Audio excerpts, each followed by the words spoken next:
Hello everybody, it's Robbie here.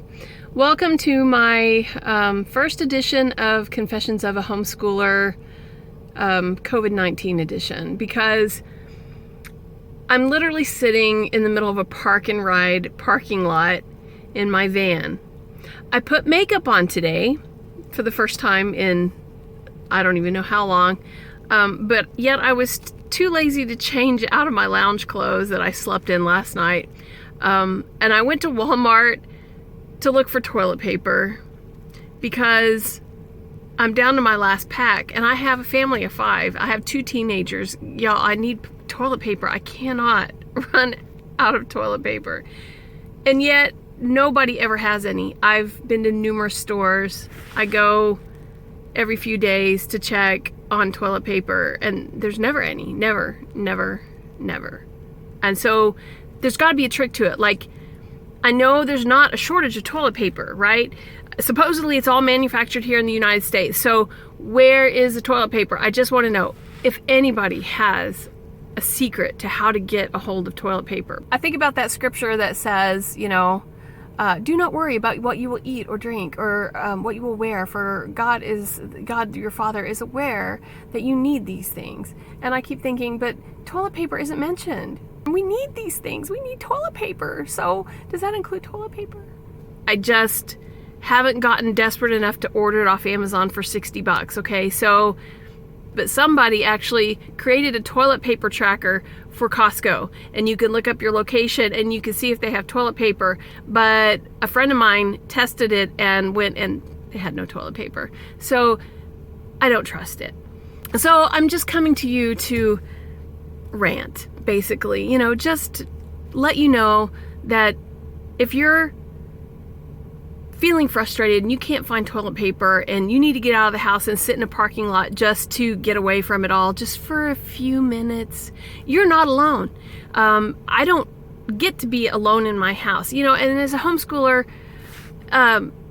typically we don't get to be alone very often anyway, but now my husband is home. So like, my chances of being alone in that house are zero, literally zero chance of ever being alone in the house. And so, sometimes I just get in the car and go get my Diet Coke and just sit in the car and enjoy the quiet and the peace for just a few minutes. Just a few minutes. That's all I need.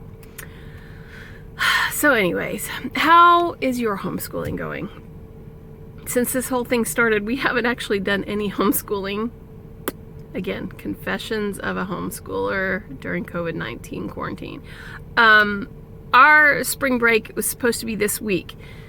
And I say that loosely. Homeschoolers don't really, have a scheduled spring break, mandated to them. You just do what you want. But I always follow the local public school schedule for holidays, because my middle son has, most of his friends are in public school, so he wants to be off when they're off, and then he tells the youngest that, we have no school, and so he expects to be off too. So we just do that. It just makes my life easier. But the week before that, I literally just said, forget it. No school this week. We're just not going to do school. We'll take 2 weeks for spring break. And I had all these plans to do all this stuff and get all these projects done that I wanted to get done. And did I get any of them done? No. I started a few of them, but I didn't get any of them done. And now I'm like in a panic because Monday is coming and we're going to have to start school again. And I don't have my projects done that I wanted to get done. I mean, if I'm going to be cooped up in the house and I can't go anywhere, I want to at least get something done, right? I want to accomplish something. And it's not happening. I can't get motivated to do it. I don't know what's wrong with me. And then to top it all off, the weather is not horrible, but it's just dreary and cloudy. And, if we're going to be stuck at home, at least give me some sunshine. So, I can be outside and enjoy the sun. But no, we have clouds and dreary. And you know what? Now I sound like I'm complaining, and I'm not, because it could be much worse. This could be the middle of winter. in Wisconsin, and we could be, you know, have 2 feet of snow on the ground, and it could be, you know, a polar vortex, and we could be 20 below zero. So, you know, I am not complaining. Maybe I was, but I shouldn't be complaining. So I'm sorry. I'll apologize now. The one good thing about my little trip today is that I got the peanut butter I wanted. I have not been able to buy the peanut butter I wanted because there's never been any peanut butter. So I get, you know, the little jars of, you know, my alternate choice of peanut butter. I was so excited to find peanut butter, my favorite peanut butter today. That's a win in my book. So tell me how it's going with you. Are you, you know, feeling isolated and cooped up? Are you, you know, enjoying the time at home? From last year, we cut way back on obligations. I just felt like every day there was something else going on, and I just wanted to cut back this year. I wanted to be home more. And so truly, in many ways, our life hasn't changed all that much, other than when we wanted to go out and do something, when we wanted to take a field trip, or we wanted to, you know, do whatever, you know, we had the freedom to do it. And so, you know, I just don't want to take our, you know, that freedom for granted anymore. You know, I really sometimes find myself postponing things that, you know, my son wants to do, or things that I would like us to do together, and I just postpone them because I think we can do that anytime. You know, this is sort of giving me a new perspective about that, you know, not being able to just do and go whenever we want to.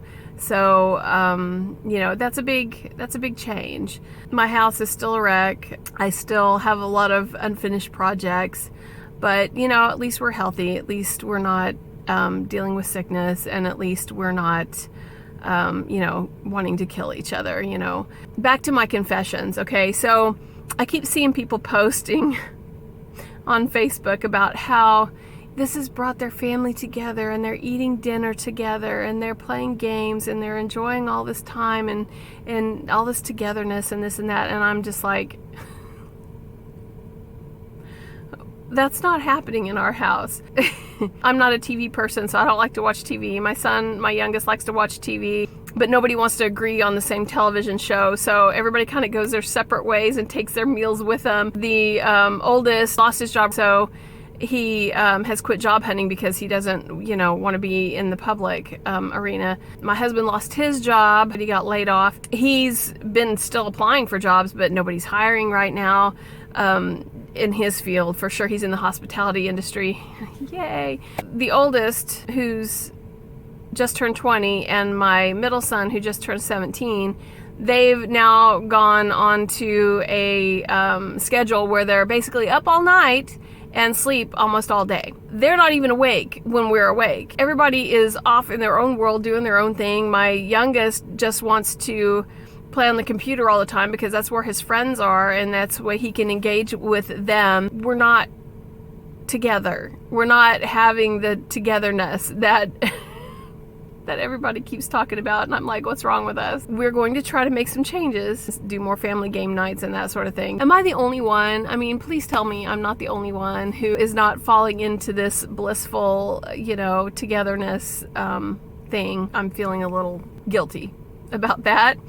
And all I seem to want to do is just lay in bed and watch YouTube videos all day. Maybe not all day, but a lot.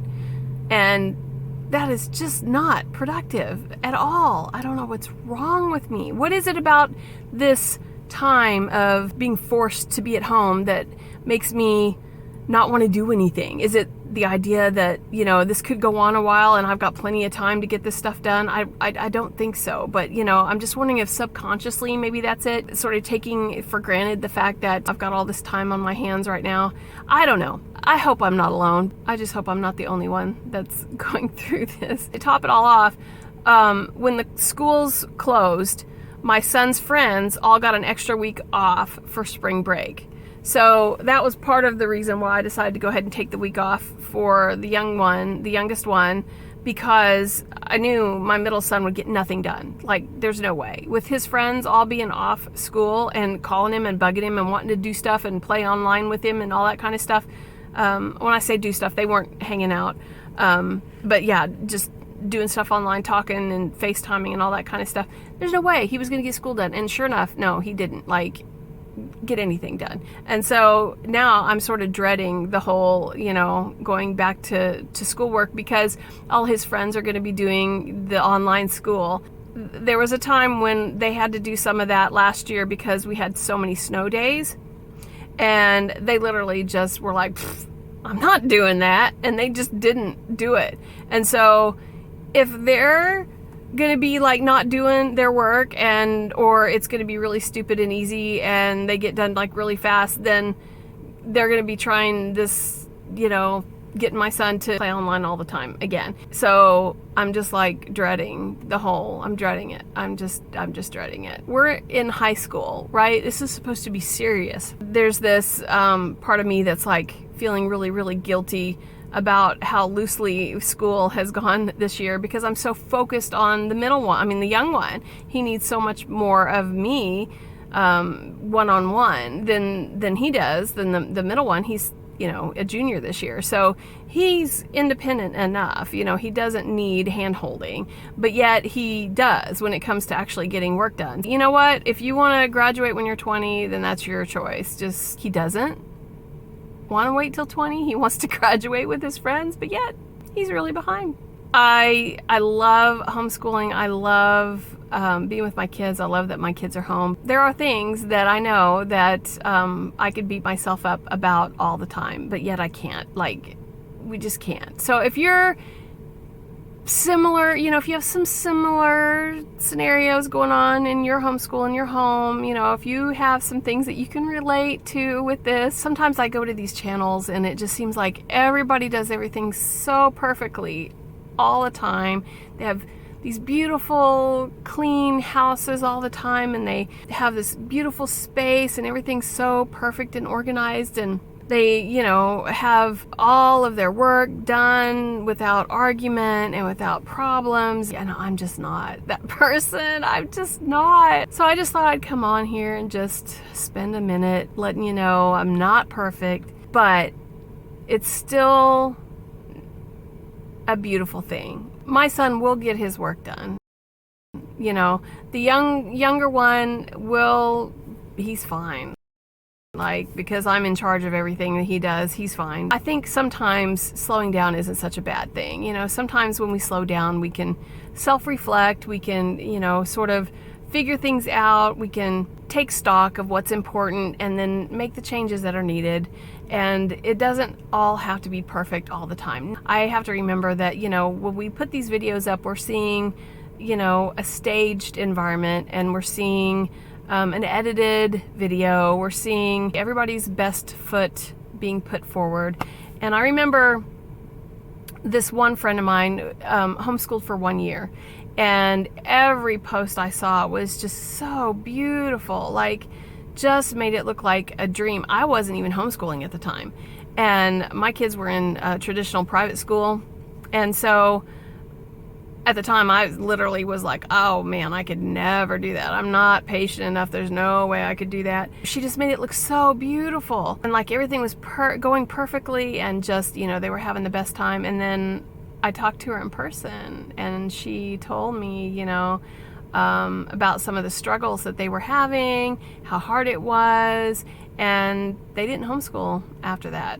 She's never looked back. If you're getting down on yourself for any reason, if you're thinking that, you know, you just don't have your act together for any reason, just stop, because you can't compare yourself to other people, and you can't compare your family to other families, and you can't compare yourself to other homeschoolers, because nobody has it down pat perfectly. Nobody does. No matter what you see in their Facebook posts, on their Instagram accounts, in the videos that they put up, nobody is doing it perfectly. Just do the best that you can and let God take care of the rest. You know, His grace is sufficient. So there you go. Anyway, thanks for visiting me today. My next video should be on supplemental resources. because I figure, you know, everybody's cooped up at home and you don't get to go to your co-ops, you don't get to go to your field trips, you don't get to go to the library, you don't get to go to, you know, all of the play dates and all the other things. And, you know, I thought maybe some people might be looking for supplemental materials, and we have used quite a few, and so I thought I would share with you some of our favorites. And then a lot of these companies are offering some fantastic deals right now, extended trial periods, you know, free products, all that kind of stuff. So I'll try to, you know, compile that. I'm going to do 2 videos, I think, one on digital online resources and the other one on more book-based and or physical, you know, materials. Hopefully that's something that you'll be interested in. And if you like this kind of content, you want to see more video reviews and that sort of thing, then please do subscribe and come back for more. Thanks for coming today, and have a great rest of your day. Stay safe.